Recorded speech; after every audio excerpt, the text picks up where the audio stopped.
Good morning. It is February 27th, 2024. This is episode 90. Oh my gosh. 90 episodes in a row, the Paul Green Comedy PaulCast. That is 90 days in a row. I have been updating you all on my dreams. This is a podcast by a dreamer for a dreamer. I am Paul Green, comedian, actor, improviser, and a lover of all things dreams related. I am just so fascinated with that whole idea of being able to live a life and have ambitions that are outside of your current life experience, my current life experience, and going for them and trying to manifest and bring to pass what it is that is calling to you, especially if it seems so unlikely or impossible that it would happen for you. And that is what I am up to. I am pursuing comedy as a stand-up comedian. I also do acting, and I am an improv actor. So today, or yesterday, I had some cool experiences, which, man, I'll tell you. So the first thing that happened that was really cool is I had a good comedian friend of mine who also owns a club. He's a booker, reach out to me. And first of all, he had mentioned that he listened to my podcast and that I inspired him. And if you're listening again, you know who you are. Thank you so much for calling. I know that maybe that didn't seem like a big deal, but it was very significant to me. Because, you know, I don't really put a lot of thought into if this podcast is actually, I mean, first of all, if anybody's even really listening to it, according to the numbers, not a lot of people are. And secondly, if anybody is listening to it, if, they're actually getting anything out of it. And he had just called and mentioned that my podcast had inspired him. And then we talked for a little while and collaborated on an idea. And it may have seemed like a small thing, but to me it was very just heartwarming, and I was touched that he would think of me as somebody to reach out to and to collaborate, and who he wanted me to help him give some ideas and feedback. And I was more than happy and willing and excited to do so. And that's a good experience for me as a dreamer, to be able to have people who I respect, because I respect this man tremendously and what he's done in the comedy club that he's created. And so the fact that then he would actually call me and is looking up to me to be somebody who he wants to collaborate with and get some feedback with. And, oh man, I so regret that I'm still bringing up what happened to me a week ago. If this is your first time listening, then you'll have to go back about a week ago, and because it's pretty much all I've been talking about. It's all I talked about for about 3 or 4 days straight. Where I was just so incredibly mistreated and treated with disdain and ingratitude and disrespect and just a complete lack of appreciation, when I had actually been, with this particular comedy club, I was actually volunteering my time. They weren't even paying me. And yet still, through whatever pathology, decided to treat me and behave in a certain way, which I was just absolutely unwilling to tolerate anymore. And then I contrast that with the people who are starting to gravitate towards me, and I'm gravitating towards them, which are artists who are really in it for the art's sake, and they aren't trying to screw anybody over. They aren't trying to control anybody. They aren't trying to manipulate or anything like that. They really do have good hearts, and they want to do a good job, and they want to be good artists. And yeah, they make mistakes because everybody makes mistakes, but there's a difference between making a mistake and being like, hey, you want to, I kind of screwed up on that. That was on me. Let's move forward. Or somebody who screws up and then overcompensates by control, lying, belittling, blaming. Oh, well, it's everybody else's fault that things aren't going the way that whatever. I mean, I'm kind of talking more hypothetically now, but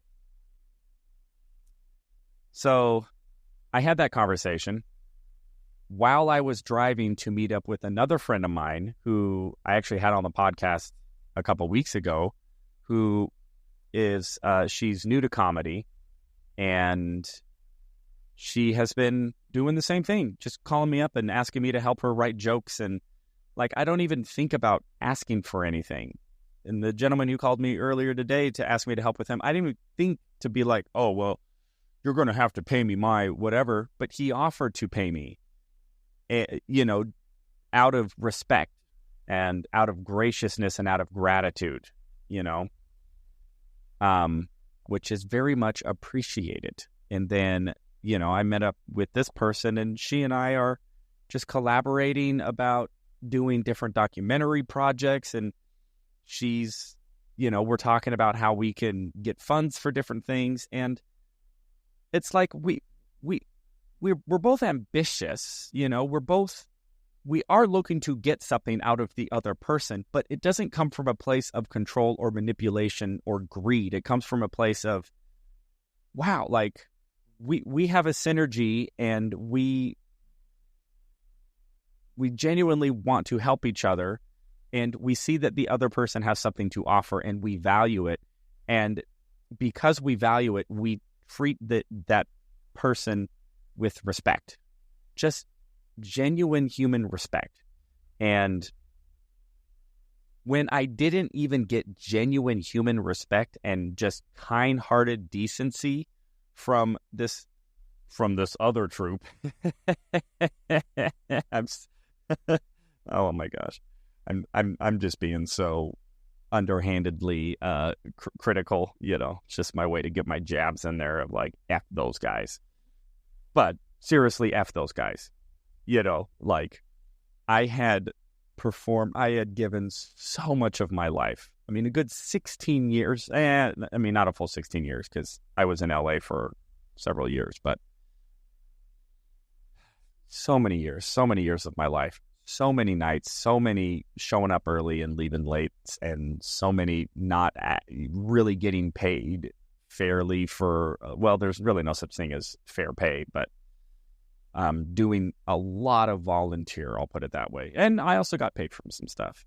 But to go from being treated with just such tremendous disrespect and disdain, and them demonstrating a complete unwillingness to even help me out, to like actually just support me and work with me on the smallest of things. I mean, what went down was so minuscule, and they just turned around and treated me like I was some villain. And contrast that with a week later. So I had my comedian friend call me and ask for help. And then I met up with another comedian friend of mine who wants me to help her out. And then I ended up having a conversation through text and voice messages and stuff with another buddy of mine who's a professional writer. So he's on the writing side of things, and he's an incredibly gifted and talented writer.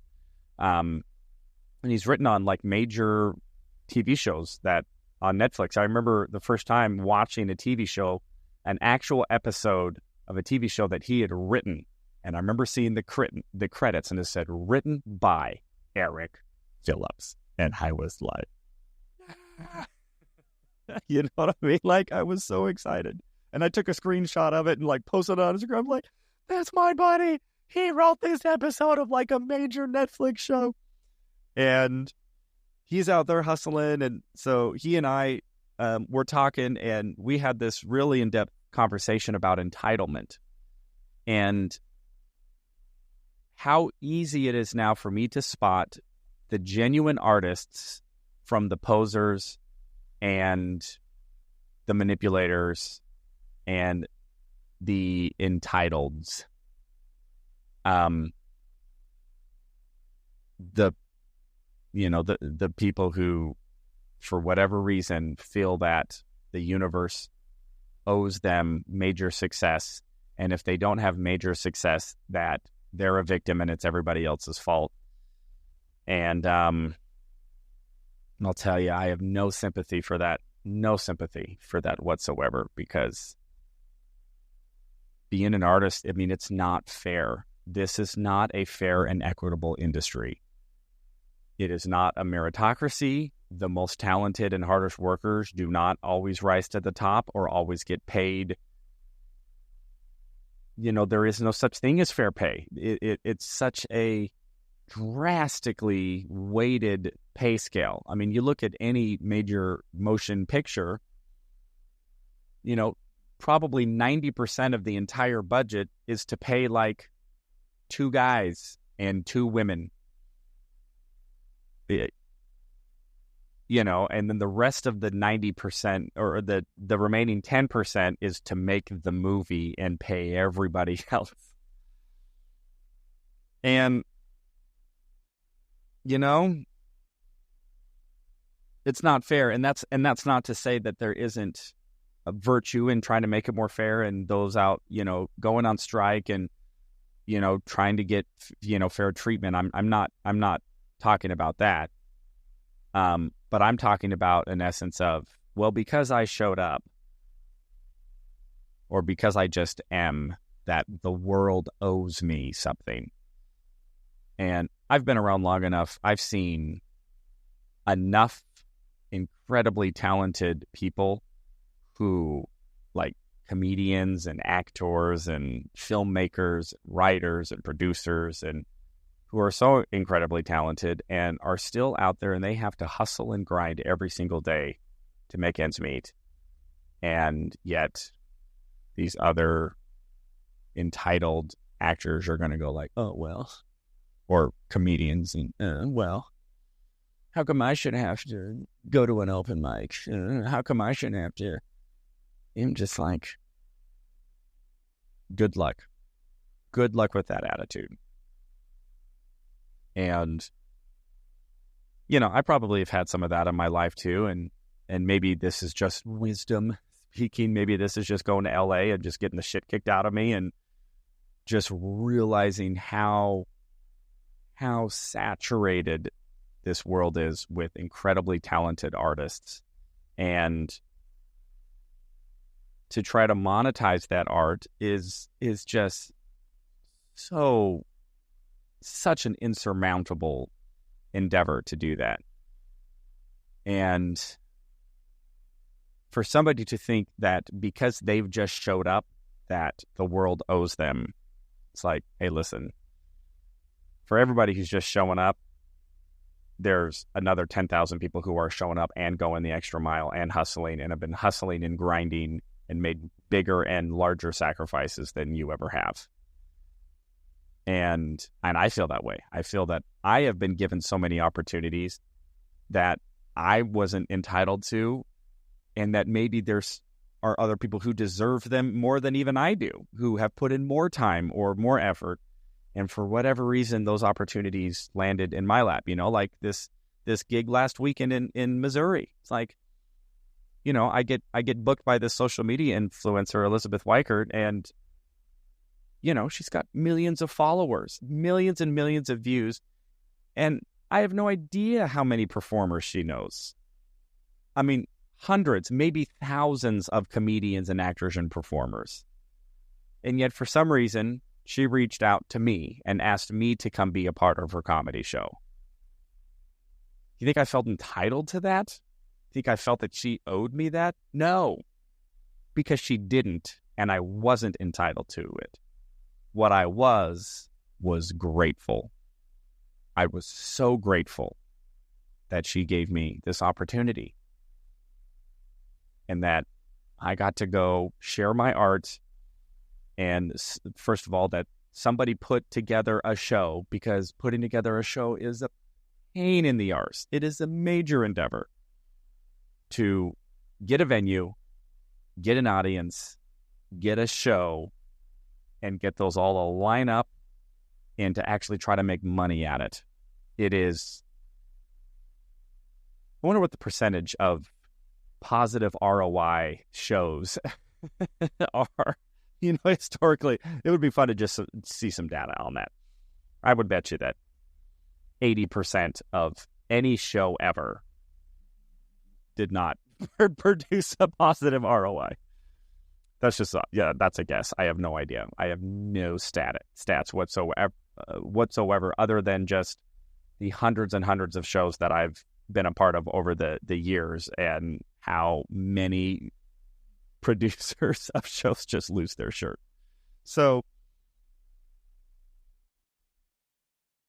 I really don't feel entitled to anything except common decency, respect, to be spoken to like a human, to be given the benefit of the doubt, like common human decency. Beyond that, when it comes to opportunities or getting booked or getting jobs or getting acting jobs or comedy jobs or gigs or getting famous or getting internet viewers or like whatever it is that I'm going for, I don't feel entitled to anything. And I'm at a point to where everything that does come my way, I am completely grateful for.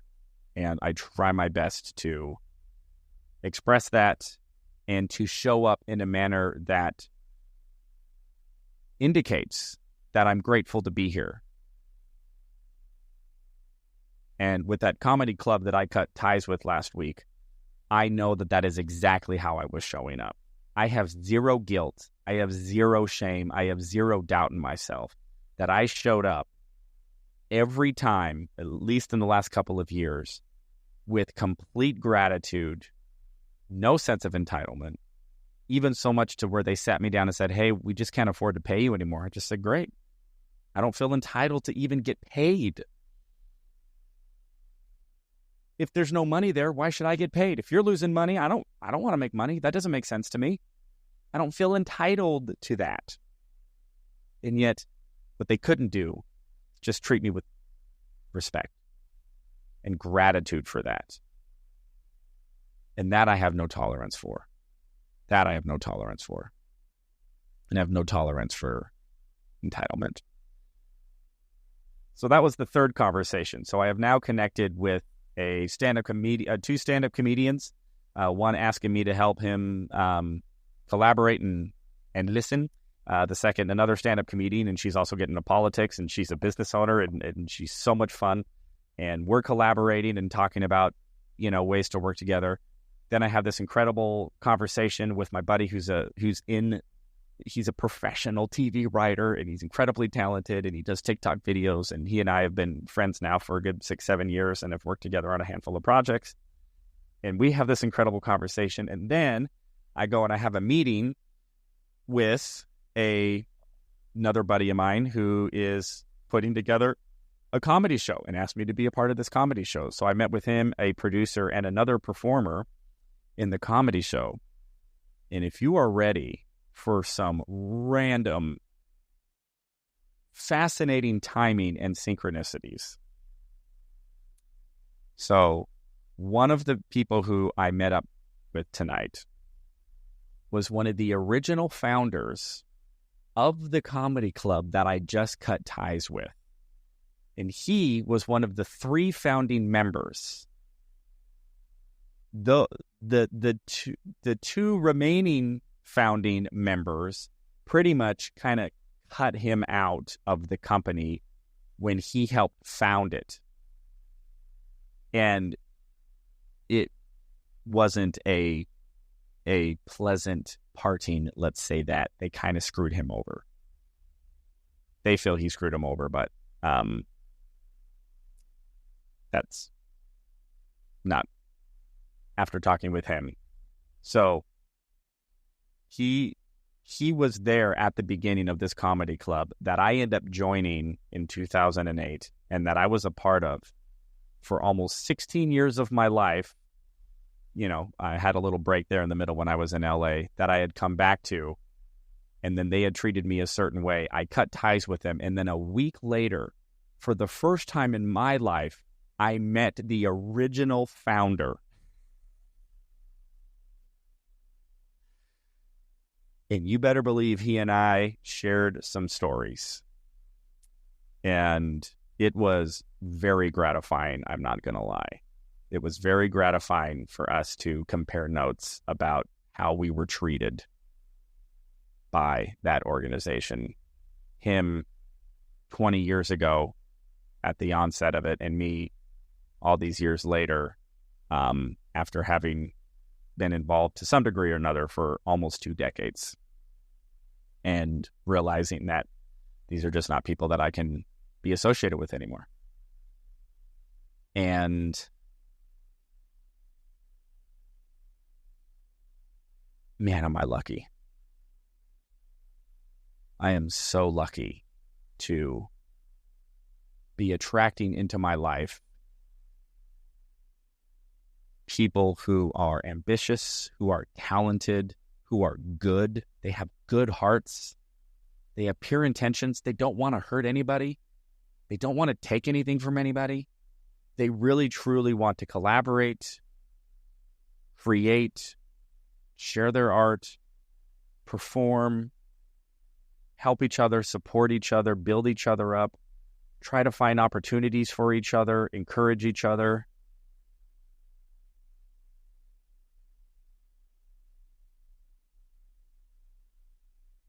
I'm incredibly grateful to.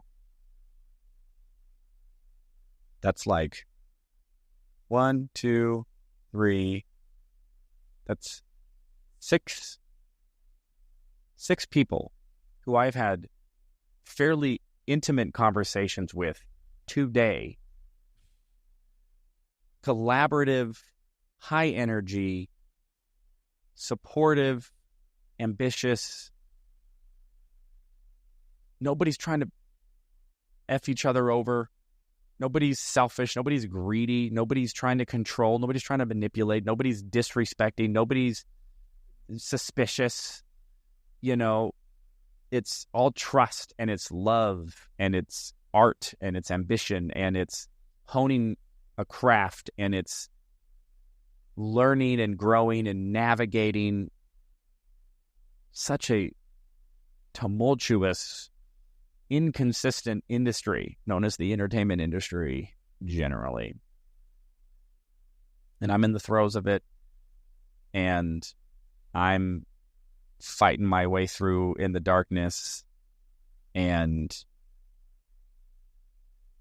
you know, just how lucky am I, and how grateful am I that,